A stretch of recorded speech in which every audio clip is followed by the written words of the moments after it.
This episode of The Young Turks is brought to you by GoDaddy.com. If you go to theyoungturks.com/GoDaddy, you get the best promo codes in the world. So KABC did this story about a rat that crawled on someone's face in a subway in New York.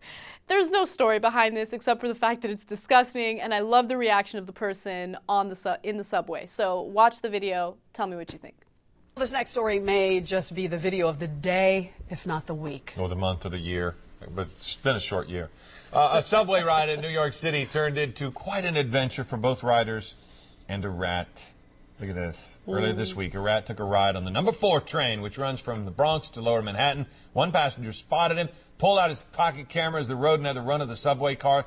The one rider, who got a face full of rat, apparently had a very New York reaction. He just kind of shoulder shrugged it off. The rat jumped off, and he went back to sleep. Like, it was so routine for him. He went right back to sleep.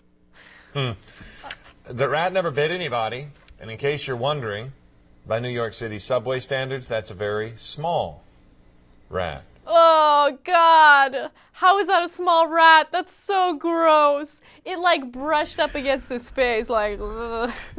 So nasty. I was told about this earlier today, and I was told, well, it looked like a clean-looking rat. I said, what does that mean?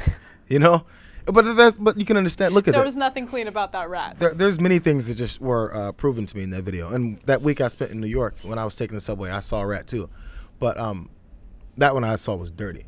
But when it's crawling under people's feet, everybody's like, They're just like lifting their feet up like it's the most normal thing like in the someone world. lost their pet here. Whose pet is? You know, it's just like just chilling. But this. People keep talking about I don't know. I'm not going to disparage New York because I don't know enough about it, but the New York City subways are the shit.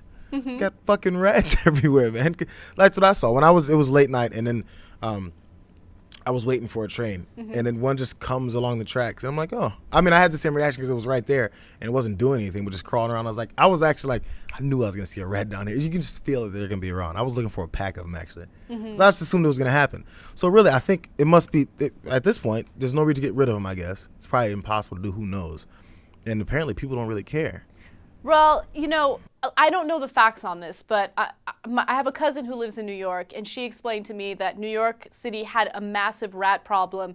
They did something to lessen the problem. Of course, there's no way you can completely solve it. There are rats. It's infested with rats, you know. So I don't know exactly what they did, but they've had a problem with rats for a very, very long time, and it is what it is. And it's funny because get a person from LA, plop them into that train as that rat is running around. You know what you'll get. You'll get a person freaking the hell out. Suing the city. That rat crawled on my face. I don't know what I got from that. Cenk, if you want to buy a domain name, you want to know the best website to go to? I already know it. GoDaddy.com. First of all, they have 24/7 customer service. If you want to download GoDaddy's free iPhone, Android, or BlackBerry app, boom, on your phone instantly. And if you go to theyoungturks.com/GoDaddy, you get all of our promo codes, like TYT1 gets you 10% off from all of your orders. TYT3 gets you a .com domain for only $7.99. You can't beat that.